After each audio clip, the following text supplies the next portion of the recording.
जय श्री कृष्णा, जय श्री राधा रानी। शुभ सन्ध्या। आशा करी भालो आছেন। পুজো তো চলে এলো, কি সুন্দর লাগছে না পরিবেশটা। বেশ পুজো পুজো গন্ধ চারিদিকে। সত্যি প্রতিদিনই কাজ করি, ঘরের কাজ, পুজো, আরো কত কিছু, তবু এখন যেন বেশি অন্যরকম লাগছে। মানে বেশ একটা আলাদা একটা আনন্দ, মানে পুজো পুজো রব, আকাশে বাতাসে পুজোর গন্ধই যেন ছড়ানো।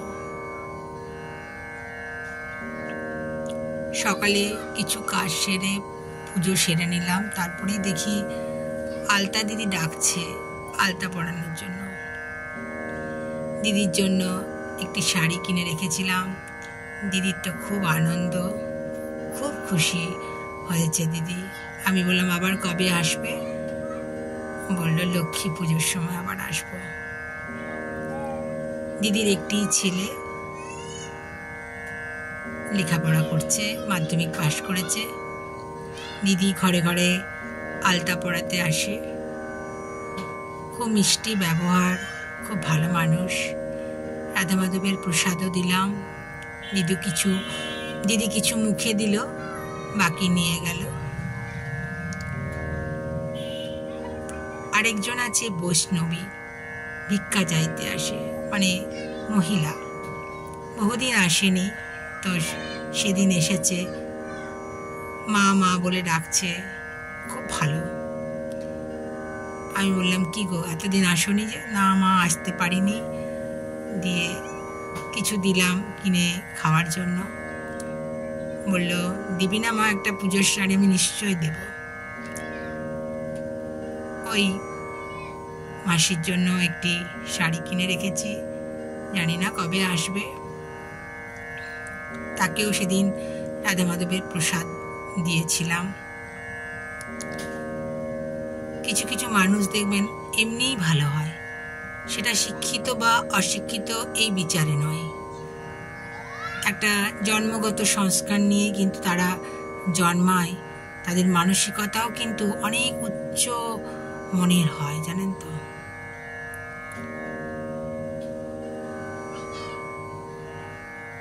ইচ্ছা আছে ছিন্নমস্তা মায়ের ওখানে যে যারা ভিক্ষে করে তাদেরকেও কিছু খাওয়ানোর ইচ্ছা আছে আমার। যাব একদিন, মিষ্টি কিছু বিতরণ করে আসব।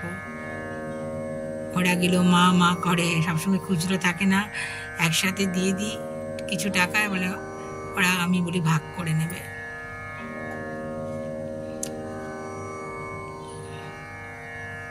সবার মধ্যেই তো ভগবান আছে, তাই না? বিভিন্ন রূপে উনি বিরাজিত। কখন কার মধ্য দিয়ে এসে সেবা পুজো নেবেন খুব বলা মুশকিল। কিন্তু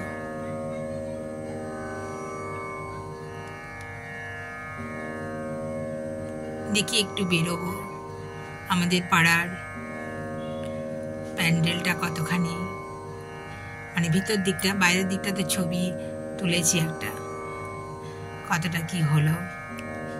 এবারেও গানে নাম দিয়েছি, নিজের লেখা নিজের সুরই করব, ভজনই গাইবো ভাবছি।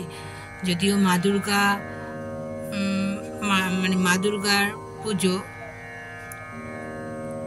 তবুও আমি শ্রীকৃষ্ণের ভজনই করব। আমি লিখেছি মা দুর্গার ওপর একটি গান, তবুও দেখি আজ যারা এটা পরিচালনা করে বৌদিরা, দেখি বলে যে কোন দিন আমার গানটা আছে। ওই গানটা আমি চ্যানেলে দিয়েছি, কৃষ্ণপুত্র গুপ্ত বৃন্দাবন। তাই সে এরকমভাবে বলবো যে ব্রজের গোপীরা শ্রীকৃষ্ণকে এত ভালোবাসতেন যে কৃষ্ণ তাদের পাশে থাক বা না থাক, তারা চাইতো তাদের কানা যেন ভালো থাকে। এটাই তো ভালোবাসা, তাই না? তো আমি সেদিন বলতে চাই যে বিষ্ণুপুর হচ্ছে গুপ্ত বৃন্দাবন। তো আমরা ব্রজের গোপী সবাই হয়ে যায় না কেন? এই গানটার এক কলি গাইছি, এটা গাইবো ভাবছি। প্রথম দুটো করে গান গাওয়ার মানে সবাইকে বলেছে গাইতে, দুটো করে গান গাইতে। এটাও আমার লেখা আর সুর। আজ আমরা ব্রজের গোপী হয়ে যাই না, আজ আমরা ব্রজের গোপী হয়ে যাই না।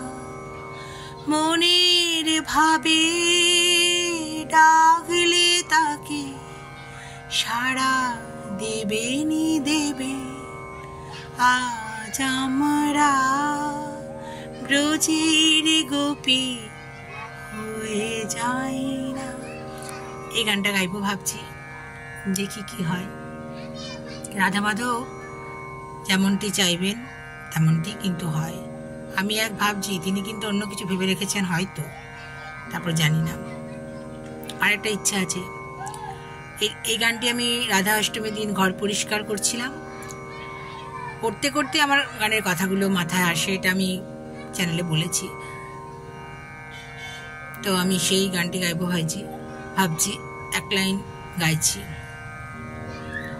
श्यामा जा रे राधे आ रही है, श्यामा जा रे राधे आ रही है। এই গানটা গাইবো ভাবছি। আমার ভজন গাইতে বেশি ভালো লাগে, দেখা যাক। আধুনিক যদি বলে বৌদিরা গাইতে, তো গাইতে হবে। খুব সুন্দর আমাদের এখানে অনুষ্ঠান হয়, নিজেদের মধ্যেই হয়। তো পাড়ার বৌদি পরিচালনা করে নাটক, তারপরে অনেক কিছুই হয়, আবৃত্তি হয়, সবকিছু মানে বেশ সুন্দর করে পরিচালনা করে বৌদি দাদারা।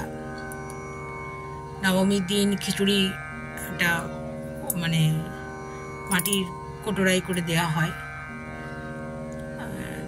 আর একদিন আমাদের কুপন কেটে খাওয়ানোর ব্যবস্থা আছে। সবাই মিলে বেশ পরিবার হয়ে যায়, একই পরিবারের মনে হয়। সারা বছর তো কারোর সাথে কারো খুব একটা যে দেখা হয় তা নয়, সবাই ব্যস্ত। তো ওই দিন পুজোর সময়গুলোতে বেশ মজা হয়। এবারে তো সব ভোর রাত্রে পুজো,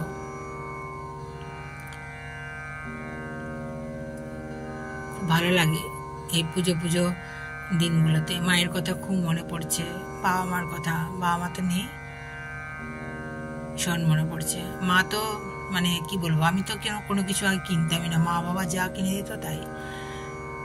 যেন মা বলছে যে কিছু কিনে, ভালো জিনিস পড়বি, ভালো খাবি, ভীষণ মনে পড়ছে। বাবাও তাই, তো যেটা ইচ্ছে পছন্দ করে নেয়, কখনো কিছু বুঝতেই দেয়নি।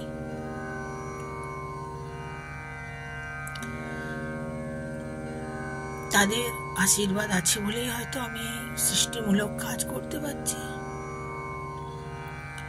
মা বাবাও খুব রাধা মাধবের ভক্ত ছিল। মা সন্ধ্যাবেলা হলেই স্কুল থেকে এসে কীর্তন করতো, আমিও বসতাম মায়ের সাথে। মা বলতো তুই আমার থেকে ভালো গাস, বাবাও শুনতো, বলতো মিঠু বেশ গায়। খুব মনে পড়ছে আজকে, বিশেষ করে মা বলতো পড়, নতুন নতুন জিনিস পড়বি, সবসময় ভালো পড়বি। আমি বলতাম তুমি তো খুব একটা পড়ো না। না, আমি তো মা, তুই পড়বি, তুই মেয়ে। আর বাবার অতটা প্রকাশ ছিল না, কিন্তু বাবা মানে কিনে নিয়ে চলে আসতো, এরকম ছিল আর কি। আর মা আর কি বলতো চল, যেটা পছন্দ সেটা কিনে নিবি, এরকম আর কি।